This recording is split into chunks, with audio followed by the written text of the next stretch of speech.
Everyone, নিয়াস makeover studio and salon থেকে আমি নেহা বলছি। আজকে একটা লং হেয়ারের কাজ ছিল, স্মুথনিংয়ের সাথে ন্যানোপ্লাস্টিয়া ট্রিটমেন্ট ছিল।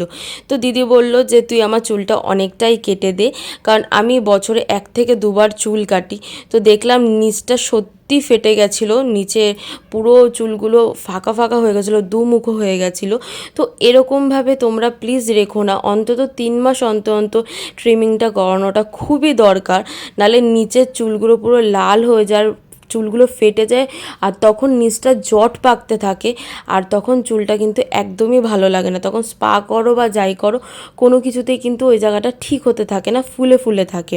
তো যাই হোক, আমি এখানে প্রসিডিওর পুরো স্টার্ট করে দিয়েছি। তোমরা তো রেজাল্ট দেখতেই পাচ্ছ যে শুধু স্মুথনিংয়ের পরে কত সুন্দর রেজাল্ট, তো ট্রিটমেন্টের পরে দেখবে আরও সুন্দর রেজাল্ট আসবে। তো তোমরা যদি এরকমই হেয়ার পেতে চাও একটা রিজনেবল প্রাইসের মধ্যে, উপরের নাম্বারে ঝটপট কন্ট্যাক্ট